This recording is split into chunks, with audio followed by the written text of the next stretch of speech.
지금의 대립구도를 이해하기 위해서 헌팅턴의 문명충돌론을 제가 설명을 했었고요. 문명충돌론은 서구와 이슬람권의 대립을 설명할 때는 잘 맞지만 그 밖에 헌팅턴이 제시했던 다른 문명권들과 서구의 내지는 미국의 대립구도를 설명할 때는 잘 맞지 않다고 말씀을 드렸었어요. 제가 이제 2부에서 지금 이슬람권과 서구의 대립구도를 볼 때 조금 더 구체적으로 들여봐야 될 것들을 말씀드릴게요. 일부에서도 제가 말씀드렸던 것처럼 서구가 만들어온 자유주의 국제 질서가 있거든요. 리버럴 인터내셔널 오더라는 게 있고요. 그에 저항하는 이슬람권이 있다고 말씀드렸는데요. 자유주의 국제 질서하고 현재 트럼프가 그럼 맞냐? 차이가 있어요.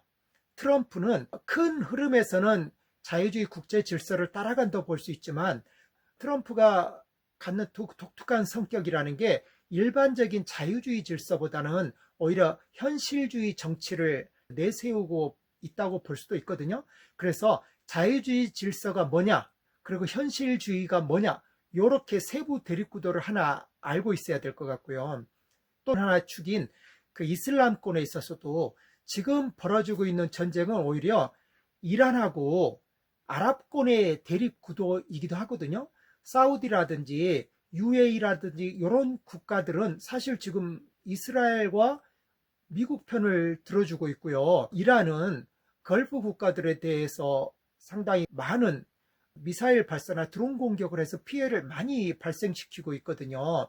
그래서 사실은 이슬람권 전체와 미국이 대립하는 게 아니에요. 오히려 이란이 굉장히 그 특수한 위치가 있는 것 같아요. 아시겠지만 이란이 시아파라고 하잖아요. 그리고 이란이 후티 반군이라든지 다양한 이슬람 민병대 세력을 지원하고 있잖아요. 그래서 이슬람권 대 미국 대립이라고 봐서는 안 되고 이란을 필두로 한 시아파가 존재하고요. 그 다음에 사우디를 필두로 한 수니파가 존재하는데 양자 사이 대립구도도 있다라는 걸 우리가 생각을 해야 될 것 같아요.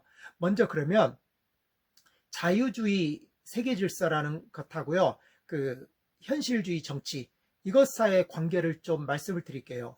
자유주의 국제질서라는 건 뭐냐면요. 유럽이 워낙 전쟁을 많이 했잖아요. 같은 기독교 문명권이지만 나라들이 붙어 있다 보니까 얼마나 전쟁을 많이 했습니까? 그때 유럽의 가장 심각한 다국가 전쟁이 뭐였냐면요. 그 종교개혁 이후에 벌어지는 국가 간 대립이었어요. 그 처음 시작은 뭐였었냐면요. 네덜란드가 종교적 관용이 강했잖아요. 개신교들을 대거 받아들였거든요.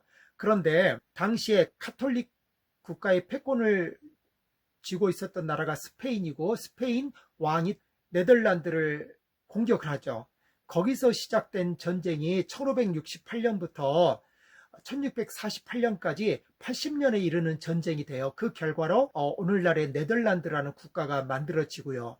또 독일을 중심으로 발발한 게 다시 또 개신교하고 카톨릭 사회, 지역 그 영주들로 분화된 공국들 간의 전쟁도 벌어지고 이게 국제전 양상이 되는데 그게 1618년 시작해서 1648년에 걸쳐서 30년 전쟁이 되잖아요. 그 와중에 그 전쟁의 잔혹상이라는 게 당연히 존재하니까 전쟁도 법이 있어야 된다라는 주장을 해요. 그 사람이 누구였냐면 그로티우스라는 사람이거든요.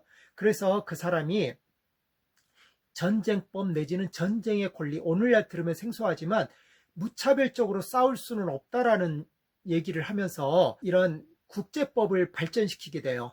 그래서 그 사람이 쓴 책이 평화와 전쟁의 권리거든요. 그게 오늘날 국제법이 권리가 되고요.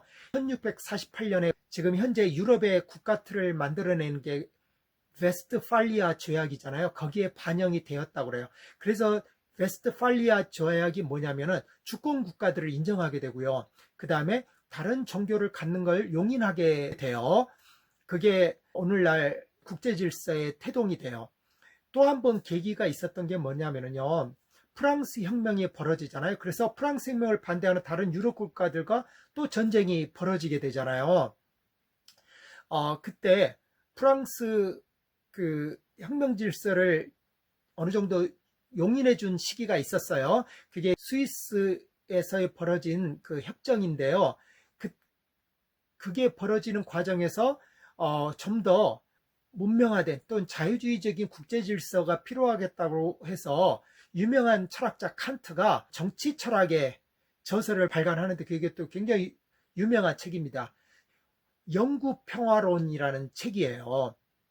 칸트가 제시했던 통찰은 뭐냐면요. 국제법이 있다고 전쟁이 되는 게 아니다. 먼저 국가들이 각각 리퍼블릭이어야 된다는 얘기를 해요. 칸트는 국가 내에서 견제와 균형이 이루어지는 공화국이 먼저 세워져야 된다. 그리고 그런 공화국들이 느슨한 연합체, 페더레이션이라고 하는 거거든요. 원래 칸트 본인이 유럽의 그 사회계약설의 전통을 따라서 방치되면 국가 간 싸울 수밖에 없다. 이것을 막아내기 위해서는 협약이 필요하다라고 생각해서 칸트는 국가 간 협약으로 연방제를 제시하거든요. 그래서 이게 기초가 되면서 자유주의 국제 질서가 만들어지고 사실은 우리가 목도한 많은 국제 분쟁부라든지 유엔이라든지 이런 국제 기구들로 만들어지면서 느슨한 국제 간 협약체들로 만들어져 온 거예요.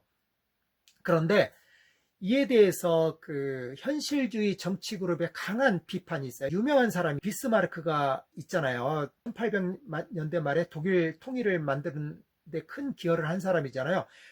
국제 질서가 그렇게 협상을 통해서 되는 게 아니다. 피와 철의 희름으로 된다고 강조하면서 강력한 군사력을 내세운단 말이에요. 또 군사력을 뒷받침할 수 있는 경제력도 얘기하고요. 2차 대전 이후에 미국이 강력한 힘을 가지고 세계 경찰 역할을 하잖아요. 그러면서 국제 질서를 끌고 올 때는 큰 흐름에서는 미국이 자유주의 국제 질서를 끌고 오는 국가라고 인정을 했었죠.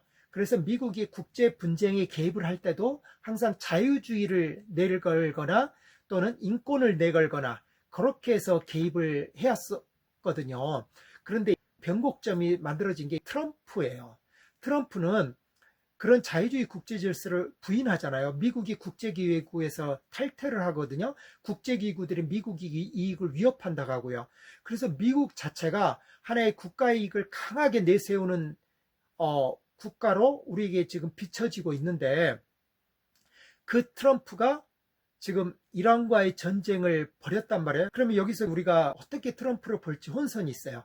왜냐하면은 중동 국가하고 전쟁을 이끌었던 게 그 옛날에 공화당 부시 정권이었었고요. 아버지 부시 때, 그다음에 아들 부시 때 있었잖아요. 근데 그때는 비록 공화당이긴 했지만 그래도 강하게 그 자유주의 질서를 내세웠는데 트럼프는 오히려 그런 걸 안 내세우는데 전쟁을 했단 말이에요. 그러면 트럼프의 뭐랄까요, 포지션을 어떻게 이해할지 생각할 때 이거는 학자들이 연구를 하겠지만 제가 보기에는 큰 흐름에서는 자유주의 국제 질서 맞아요. 트럼프도 이란의 핵무기를 없애겠다고도 해왔고요.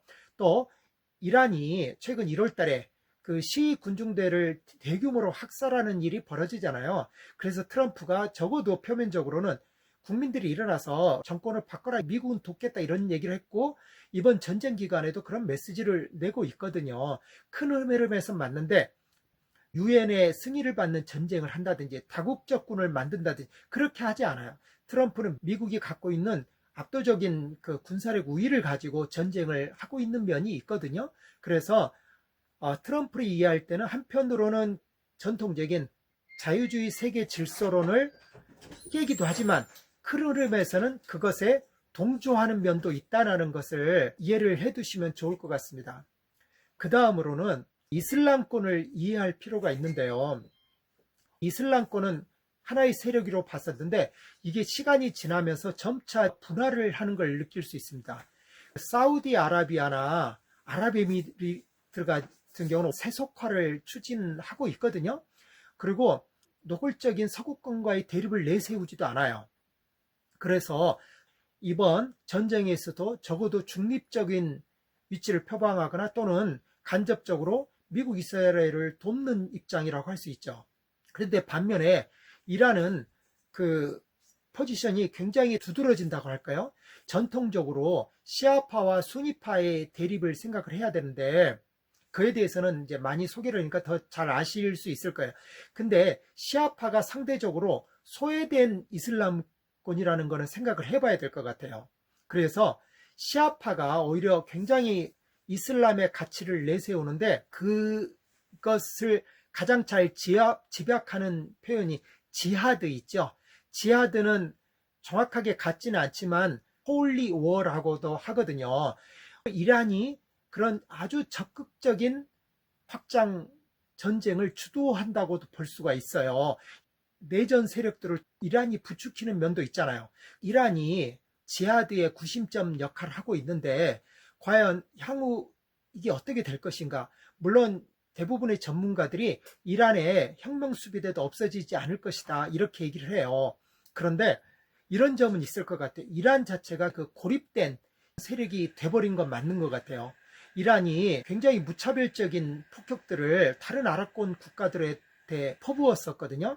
그러면 미국은 이란 봉쇄 정책을 계속할 것 같고 옛날과 달리 이제는 아랍 국가들도 이란에 대해서 그렇게 동정적이지 않을 것 같거든요. 이미 피해를 많이 받고 있고 아랍 국가들을 위협하는 세력이 이란이 지금 돼버린 상황이거든요. 그러면 앞으로 이제 그 전망을 한다고 할 때 미국과 이란의 긴장은 계속될 수밖에 없을 것 같다. 그런데 과거에 생각했던 미국과 이슬람권 대립은 이제 아닐 것 같다. 오히려 미국, 이스라엘, 사우디 이런 쪽은 연대가 강해질 것 같다. 반면에 이란은 고립될 것 같다. 이렇게 조심스럽게 생각을 해보고 있습니다. 제가 잘 모르면서도 말씀이 길어져서 영상을 한 부 더 찍어야 될 것 같은데요. 다음 영상에서는 그러면 과연 세계 질서가 일반적으로 어떻게 가는 게 맞는가 여기에 대해서 의견 드리고요. 이러한 시각에서 이번 전쟁에 대해서 어떤 가치 판단도 해야 될 것 같습니다. 그러면 요 2부 영상 마무리하고요. 다시 3부 영상을 가겠습니다. 네, 감사합니다.